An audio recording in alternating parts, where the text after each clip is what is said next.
Peoples. What's up? What's going on? Welcome back. As it's time for another episode of Eddie G's Comic Culture. I am your host, the one and only Eddie G, here bringing it to you live as in full effect, as always, as I usually do, of course. I'd like to thank you guys for tuning in today. This is a very special episode right about now for me because this is actually my second. This marks like the second year anniversary of me doing this show since I started, and I've been going crazy over the last couple of days, writing exactly writing about what I'm going to talk about, discussing all these these various topics and so on and so forth. Because a lot has happened. The last time we left off, we were pretty much anticipating. It was briefly before San Diego Comic-Con, and hype as it did deliver, of course, with the brand new Phase 4 of the MCU. A few things have happened, and I wanted to make sure that it was something actually really dope for you guys to sink into. Because when I started out this show, I really just did this. I did this basically to reach out to a certain community, especially living in rural Florida. I wanted to make sure I wanted to get out, not just getting out to my own personal friends, of course, but meeting new people along the way, which I have, and then the wonderful souls that I have encountered online and this community has been absolutely great, man. I love you guys. First of all, the show is still sponsored by the great folks over at Black Apparel, so make sure you check out that website at www.blackapparelblk.com. They've got some brand new.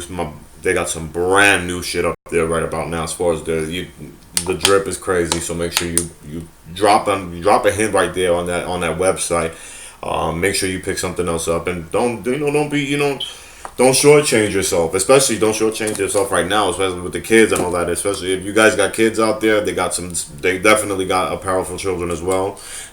I know school's starting right about now for a lot of them, so make sure you drop on by. And of course, the love over to my community, Nerdy Blurb TV. Shout out to AJ for AJ Reacts on YouTube. Everyone, Wins Kardashian, Wins Collectibles. Make sure you check out his YouTube channel, Blu-ray Dan. These are just to name a few. As well as the Instagram community also. Who's that? My homegirl was that Funky Bacalao, definitely. I'm gonna make my way out there one day. I promise to go ahead and work with you guys. But yeah, thank you for tuning in. It was a wonderful, wonderful, wonderful journey. So with that being said, let me just stop talking my shit and let's get into this business. So it has been about going on 2 months since San Diego Comic-Con is finished. Marvel has laid out their plans. They have pretty much shown us their slate, and they've unveiled their Disney Plus channel. Now, a few things that have happened, of course, there weren't that many surprises that I was expecting. I was actually looking forward to some other stuff. Initially, we didn't get the sequel. We didn't get any up until D23, the expo. We didn't initially get any release dates for Black Panther 2 until recently. So that's been good, so that's a good thing right there, even though it's still coming out in 2022, but that's one of the a highly anticipated film, and out of all of that, like, I really can't believe that one of the things that stuck out to me mostly, besides the fact that Blade has been recast, thank you, ladies and gentlemen, for Mahershala Ali. He's been doing a great, the man's been doing a great job as far as his work is concerned. His resume is crazy. I know he was doing True Detective on HBO. I remember, of course, you all remember him from the Luke Cage series and the first season, and the fact that he took over the mantle for Blade now is really something else. I don't know if they're gonna make it an R-rated film or not. I hope so, because of the material. Just because it's in the House of Mouse. I hope Disney doesn't feel the need to disrespect the source material that way, because it is a more adult-oriented character. So, but super hyped through the roof, man. I couldn't believe that that's happening. I know a lot of people were a little pissed off because they were expecting Wesley Snipes to come back, but I mean, you guys got to be serious here, man. Wesley's up there in age, and for him to carry a franchise at this point now would just be kind of ludicrous. I don't know. To me, it'd be kind of ludicrous at this point. I mean, I can't see him doing it at his age. So what a fantastic replacement that they got for him, and the recast is unbelievable. So that was blown away. But what really tore me up was the fact that Natalie Portman is coming back for Thor. not so much that Thor 4 was happening. I was expecting Thor 4 to happen because of Taika Waititi and what he's done with Ragnarok. Badass film, by the way. Make sure you guys check it out. It's definitely, I think, it's the best out of the trilogy, the best out of the entire trilogy. Then that's, to me, that's the bottom line. Like these, that's my personal opinion. As a, I know there's a lot of hardcore Thor fans out there that'll disagree, so on and so forth. I mean, I think we could all get on the same boat and say that the Dark World sucked. But personally, Ragnarok made up for not just Dark World, but even the first Thor film as well. So, but really what got me was the fact that Natalie Portman is coming back into the fray after what happened, after what seemed to be like a bit of a nasty, like a bit of a bitter fallout over the fact of Patty Jenkins leaving actually Thor the Dark World. So the fact that because she made it out there publicly known that she really wasn't trying to go back to doing any comic book films again. So I wonder exactly what made her sway. I mean, obviously the money and the current success of what has been going on with with the MCU. But realistically speaking, like that kind of like threw me off a loop. I was like, man, I hope she's really not trying to piggyback on this to try to revive, a sort of a general interest in her career. Because not a lot of people know about Natalie Portman. I'm not saying that she's a has-been. I'm not even close to saying none of that at all. But I haven't really seen her as like a forefront leading lady as of lately. You understand? So and Annihilation, I try to watch. I'm sorry, as an avid sci-fi fan, I tried to watch Annihilation. I was bored to tears. I couldn't believe, it was just it was just as bad as Passengers, even though Passengers was kind of, no, Passengers actually kind of sucked too. So let me rephrase that. But yeah, they were just boring as hell, and I just didn't like Annihilation. But and then of course her sour grapes over the Star Wars trilogy, the prequel trilogy, anyways. But like, I don't know. Like, I'm hoping to see. Like, I hope there's a sort of different side to this. I just really don't. I hope it doesn't affect the work, and I hope it doesn't convey. It doesn't look like it's like it's just like she's phoning it in just to be in the spotlight again. Because that would really suck. That would really piss me off. That would really piss me off, especially that now that the Thor franchise has gotten some sort of a breath of fresh air and revival of it. I would hate to have it, dumbed down out of stupidity. It would just be really sucky for me to even watch that. So, as far as that's concerned, I guess I could try to overlook it, but whatever. Shang-Chi, I'm really hyped up because of the fact that we're finally going to see the real Mandarin. The only thing that sucks, obviously, is because Iron Man is gone, and yes, that shit really stung. I mean, I'm not gonna lie to you, that shit really stung to me that we never really got a proper Mandarin for the Iron Man films, and they could have done that to make up for Iron Man 3 for that. I know it has its fans. I'm not saying that it goes without its fans, but I didn't appreciate that little BS twist that they decided to throw in there. So moving forward, I am excited to see the real version of the Mandarin in the MCU. And what else am I forgetting here? Shang-Chi. Oh, and Doctor Strange and the Multiverse of Madness. That one also, it looks like it's going to be a pretty hard PG-13 film as well, considering the fact that they're diving into a horror element from what it seems to look like. That I don't know how that's going to play out, but because usually Disney doesn't like to dabble so much on the paranormal without being too cautious without it. You know what I'm saying? But I'm interested now to see how that's going to play out. But a hard PG-13 MCU film, that could work. That could definitely work. And She-Hulk, the series, Moon Knight, Falcon, and Winter Soldier, that's going to be all. Those are, the Disney Plus, that delivered all the way in spades. I'm not even going to front with, but what kind of upset me was I understand that I understand that it's fairly recent, very recent, but it would have been cool, even though they did vocally mention the Fantastic Four and the X-Men, it would have been cool to say like, oh, we're working on it and we're shooting for like a tentative release year, or because I don't think nothing is really set yet in concrete as far as X-Men and Fantastic Four is concerned, even though they are confirmed to be like phase 5, but that's kind of a hell of a long wait. And Marvel likes to throw in, the MCU definitely changes their slate as well as they add films from time to time also. So we're not always in the clear with them. Like, there's always a lot of hidden, projects going on underneath in there.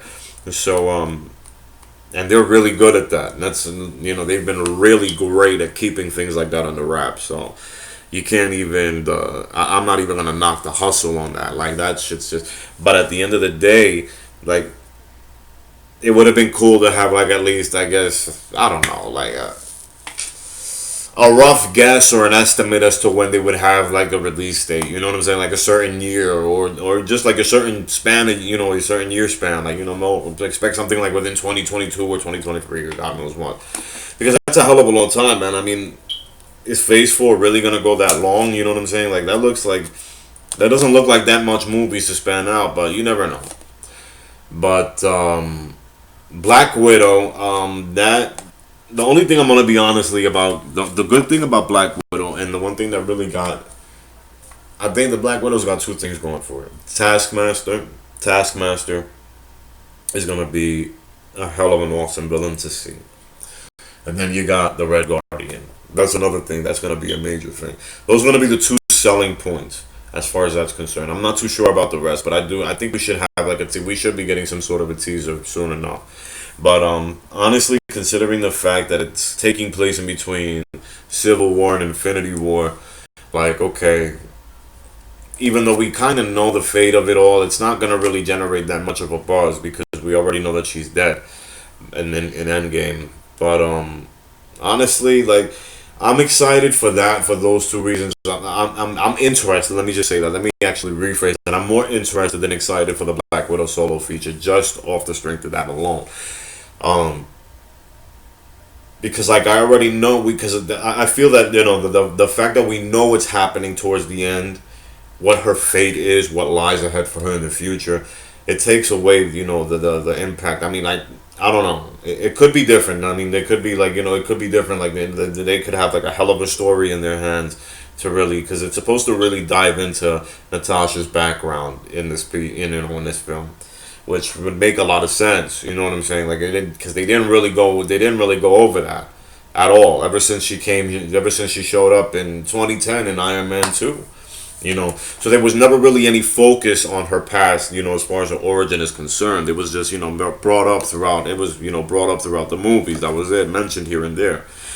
So, but as far as it like being like a monster hit for them, I don't see it being like a major monster hit for them. But like I said, Red Guardian and Taskmaster are definitely two major selling points for that. So I gotta give them their props. Definitely gotta give them their props.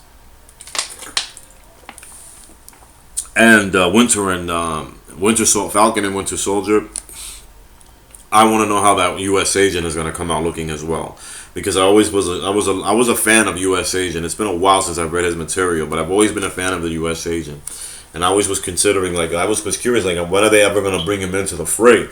If they're bringing in all these C characters as far as into the MCU, where are the others? As far as like, I didn't really get a good chance. Like, why haven't we really gotten like a good Wonder Man scene, or or showcasing the USA, like, you know what I'm saying? Like, this is finally gonna. So that's one of the main reasons why I'm also hyped up about that, and the fact that I love.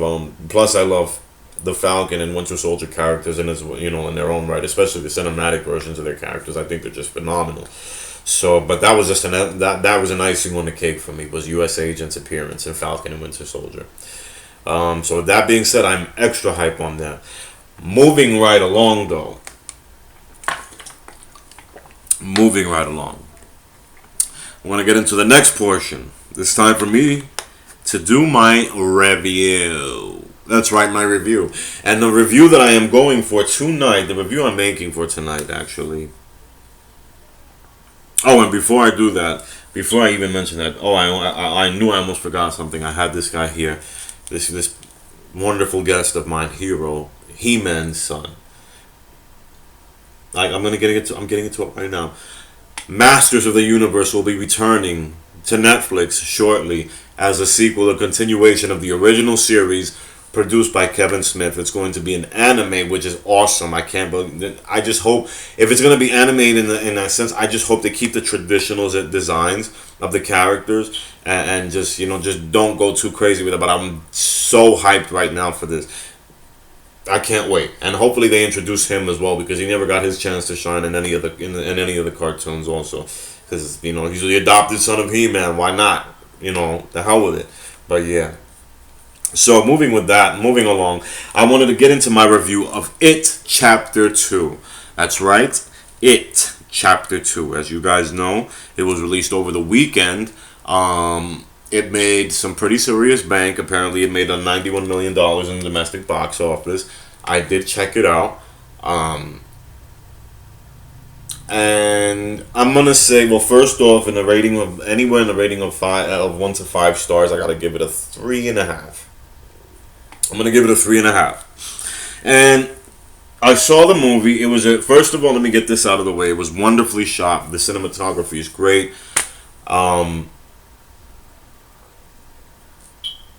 Picking up where it leaves off, I think it does a pretty good job as far as closing it starts off picking up where the first film leaves off.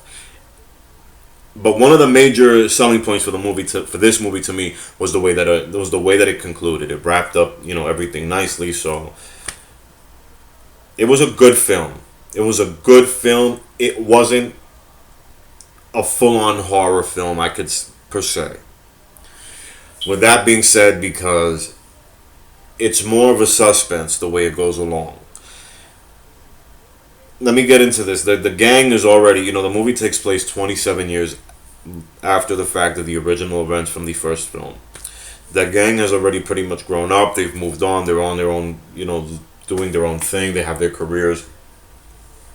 And then a certain string of events starts happening once again in the town of Derry, Connecticut. A certain string of events that seem similar from the arrival of Pennywise the first time around. And Michael, the kid in the first film who worked in a slaughterhouse, he was the one who stayed behind while everyone else moved out of Derry, and he's contacting them because he's letting them know exactly what's been happening, so on and so forth. Now, this film, in its sense, it really takes off as far as the group effort is concerned, because it motivates. Like, I was watching this movie, and as you see the gang get together, you see that they have wonderful chemistry. Let's get this out the way. The actors and the characters have wonderful chemistry. Bill Hader, he steals the show. He steals the fucking show. He is hilarious from beginning to end. With that being said, the movie in itself morphs itself from. It starts off with bits from, like, it has elements of horror. Like I said, this is where it gets a little strange.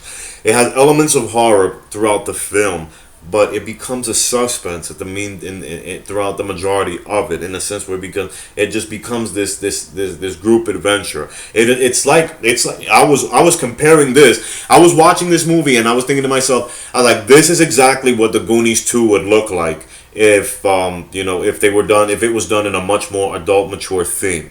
This would be the perfect way to build up on the sequel for the Goonies, because this is exactly what it is. They're all out there looking for artifacts as they found a way to destroy Pennywise, so on and so forth. I'm going to try to keep the spoilers as minimum at best as I can, guys. Now, with that being said, there are some scenes, because the movie is almost nearly 3 hours long. That's one of my cons. And because of that, some scenes in the film, it drags out, and it reminds you that the film is long. It does remind you about the runtime, which kind of sucks. So it takes a few hits throughout that. So it's not as good in the first, but me personally, I was expecting that in the beginning to begin with. I knew what I was getting into. Like, I wasn't expecting a stellar, film. Like, I wasn't expecting it to be equally as good as the first. So I knew that from the get-go we were gonna have. So I had my expectations lowered a bit to just enough for me to not be fully disappointed.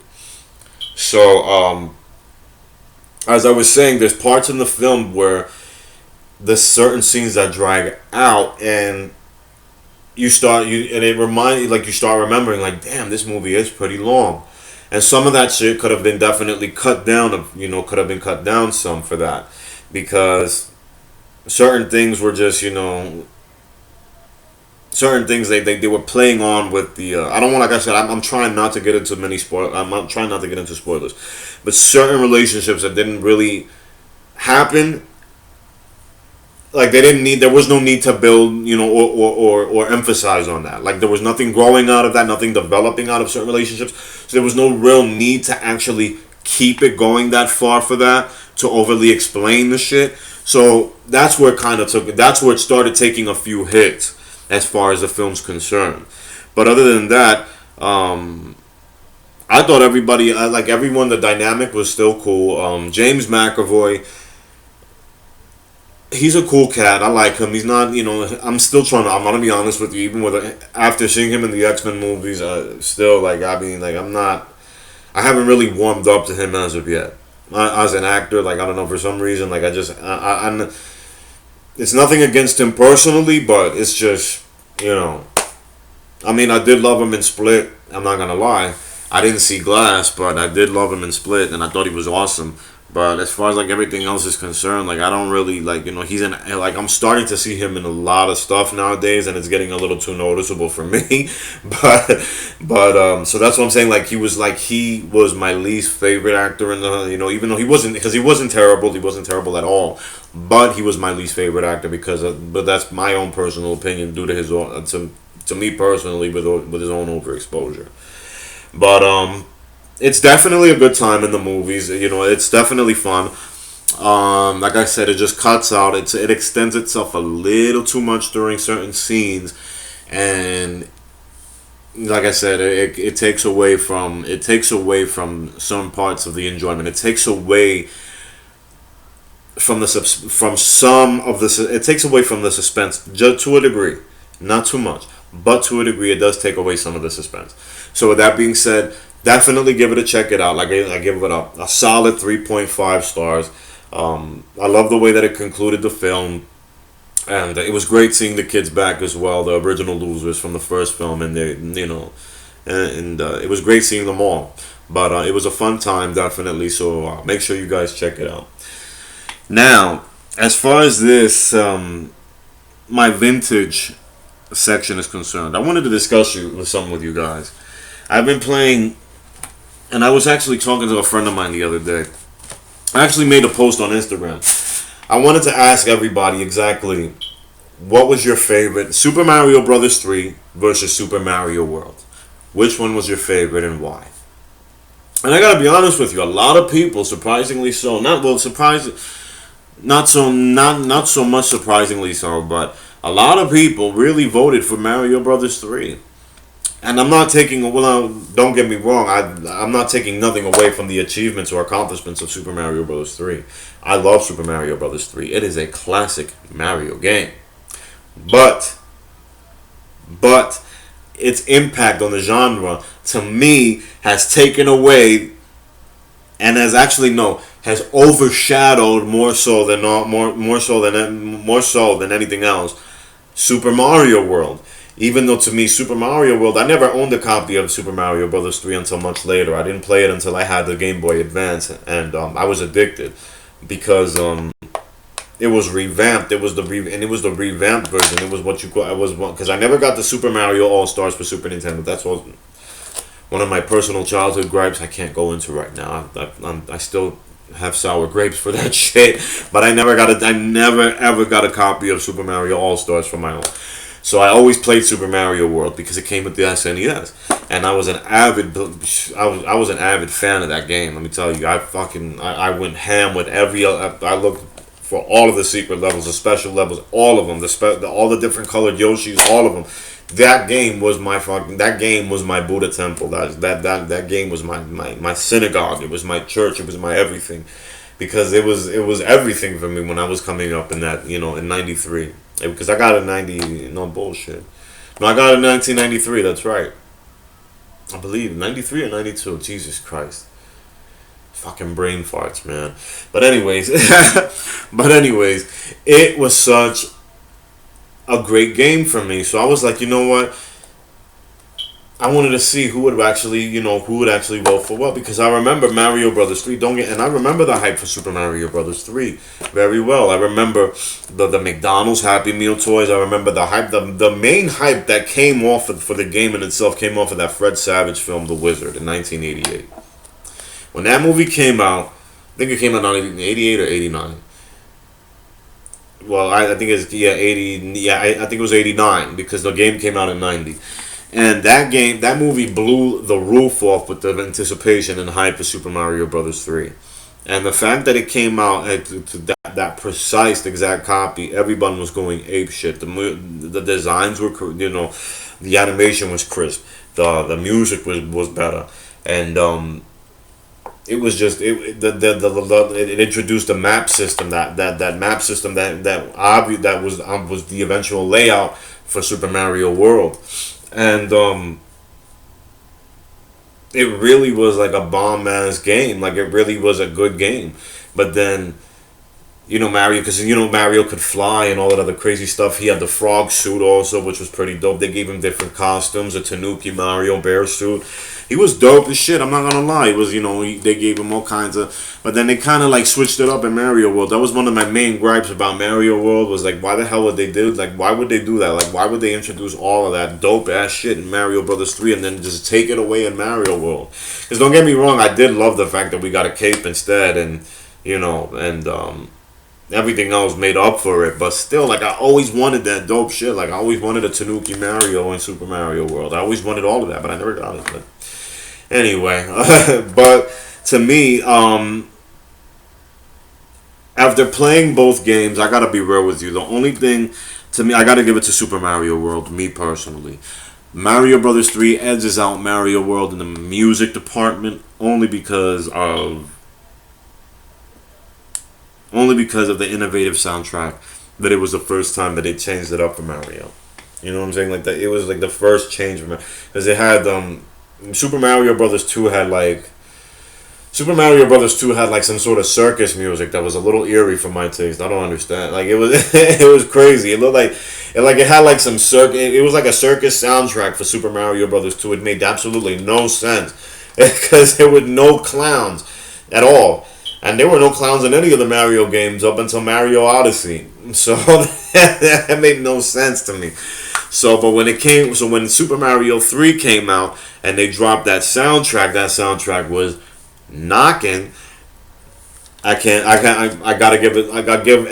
give Mario Brothers 3 the props for that. But everything else, all of that shit, the Mario World is reigns supreme to me. And I'm sorry if you got a problem with that. Argue with me, fight me. But no bullshit. If you have anything to say against that, you already know. Hit up that comment section. So with that being said, ladies and gents, germs and ladies, gals and guys and gals, I'm going to close out this 2-year anniversary episode with a very special thank you to every one of you. If you haven't subscribed, please feel free to do so now. Please, if you have any questions or comments you want to discuss, if you want to agree or disagree with me, or in any way, shape, or form, just hit me up in the comment section. We will definitely chop it up and talk it out. I would love to hear your points as always, because this is always open. This is always going to be an open forum for you and I. So with that being said, thank you guys for everything. I love you. I appreciate you. Stay safe. Stay strong. Peace.